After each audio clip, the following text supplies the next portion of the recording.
प्यारे बच्चों, आज हम आपकी क्लास 5th की हिंदी का कार्यपत्रक 15 करेंगे। इससे पहले हम 14 कार्यपत्रक कर चुके हैं। अगर आपने वो वीडियो नहीं देखे हैं तो सबसे पहले उनको देख लीजिएगा, ठीक है। जैसा कि हर वीडियो में आपको बताते हैं कि सबसे पहले आपको अपना नेम लिखना होता है, नाम लिखना होता है और डेट लिखनी होती है, ठीक है बच्चों। तो हमारे अधिगम क्षेत्र है पढ़ना, पढ़कर समझना और समझकर लिखना।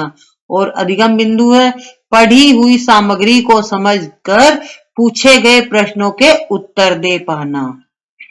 तो बच्चों एक नीचे कविता दी गई है, हमें उस कविता को पढ़ना है और पढ़ने के बाद नीचे कुछ प्रश्न दिए गए हैं, उन प्रश्नों के उत्तर देने हैं। सबसे पहले हम कविता को पढ़ेंगे। गरम गरम लू चलती सनसन, धरती जलती तवा समान, तब भी करता काम खेत पर, बिना किए आराम किसान। है किसान को चैन कहाँ, वह करता रहता हरदम काम। नहीं कभी त्योहार न छुट्टी, उसको आराम हराम। तो बच्चों हमने कविता पढ़ ली है।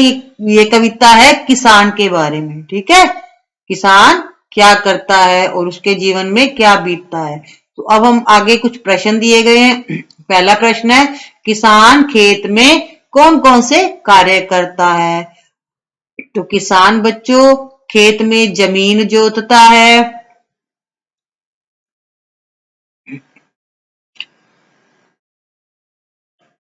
बीज डालता है,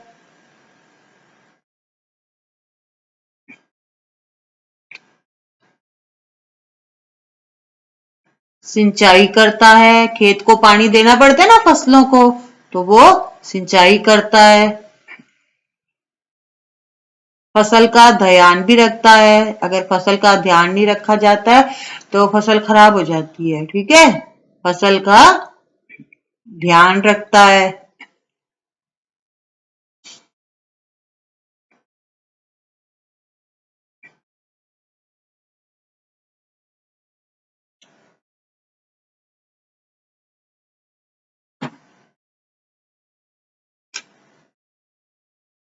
फसलों को खाद भी देता है बच्चों।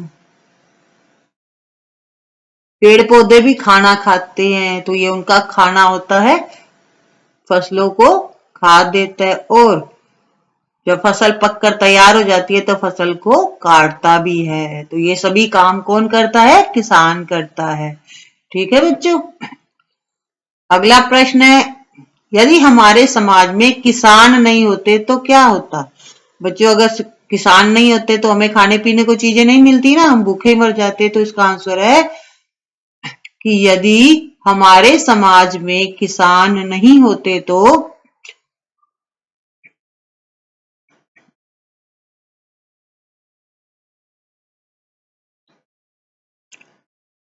हमारा समाज भूखा मर जाता।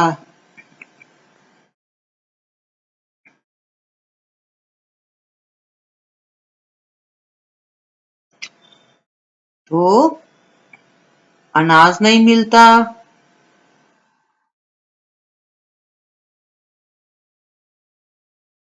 और समाज भूखा मर जाता। तो हम इसको रिवाइज कर लेते हैं इस आंसर को दोबारा। यदि हमारे समाज में किसान नहीं होते तो हमें अनाज नहीं मिलता और समाज भूखा मर जाता। अगला प्रश्न है कि किसान का जीवन कष्टों से भरा है कैसे। हमने ऊपर पढ़ा था ना कि तपती लू में गर्मी में किसान काम करता है। तो इसका आंसर हम इस तरह से लिखेंगे, किसान गर्मी, लू, बारिश में,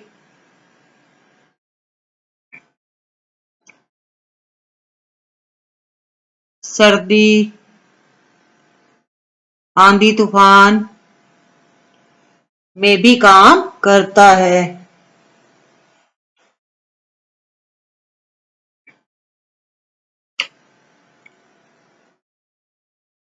उसे कभी छुट्टी नहीं मिलती है।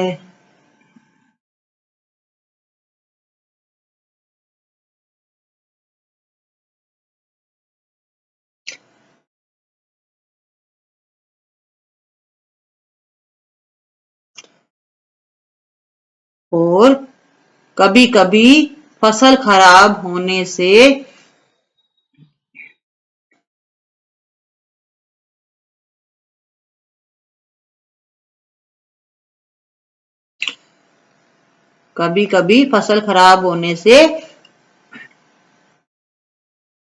उसकी सारी मेहनत बेकार हो जाती है। कभी क्या होता है, गर्मी में फसल जल जाती है और ज्यादा बारिश आए तो भी फसल खराब हो जाती है, आंधी तूफान में भी फसल खराब हो जाती है। कई बार फसलों को कीड़े भी खा जाते हैं, ठीक है। इसलिए उसे फसल का बहुत ध्यान रखना पड़ता है, दिन रात उसकी देखभाल करनी पड़ती है। पशु भी उनकी फसलों को खा जाते हैं, तो इस तरह से उनका जो जीवन है बहुत ही कष्टों से भरा हुआ आता है। तो अब हमें क्या करना है बच्चों, चौथा प्रश्न है, इस कविता में आए समान ध्वनि वाले शब्द छांटकर लिखने हैं। तो सबसे पहले हम कविता की तरफ जाएंगे और जो मिलते जुलते जिसमें एक ही ध्वनि आती है वो शब्दों को हमें ढूंढना है, ठीक है। जैसे समान, किसान, काम, हराम, ठीक है। अगर आपको और दिखे तो आप वो भी लिख सकते हो। मुझे तो ये दिखे थे तो मैंने यहाँ पर लिख दिए। इनकी ध्वनि एक जैसी हो, जिस तरह से आप इंग्लिश में करते हो ना, राइमिंग वर्ड होते हैं, ठीक है। अब हमें इस कविता का उचित शीर्षक देना है, कोई इस कविता को नाम देना है। तो बच्चों हमने इस पाठ में किसान के बारे में पढ़ा है कि वो कितनी मेहनत करता है, तो मैंने इसका शीर्षक दिया है बच्चों मेहनती किसान। आप इसका दूसरा नाम भी सोचकर लिख सकते हो, लेकिन इस कविता से वो संबंधित होना चाहिए।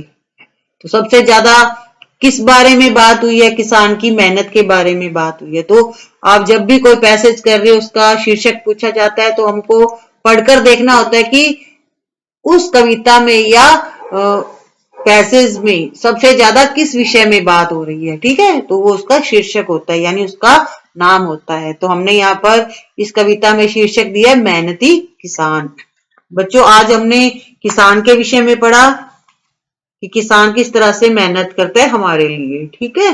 तो नेक्स्ट वीडियो में हम नेक्स्ट वर्कशीट को लेकर आएंगे। तब तक आप पीछे की सारी वीडियो देख लीजिएगा और जितनी भी वर्कशीट हमने करवाई है उनको सॉल्व कर लीजिएगा। अगर आपको ये वीडियो अच्छा लगा हो तो लाइक एंड शेयर करिएगा अपने फ्रेंड्स को, और इस चैनल को भी जल्दी से सब्सक्राइब कर दीजिएगा। Thank you, have a nice day.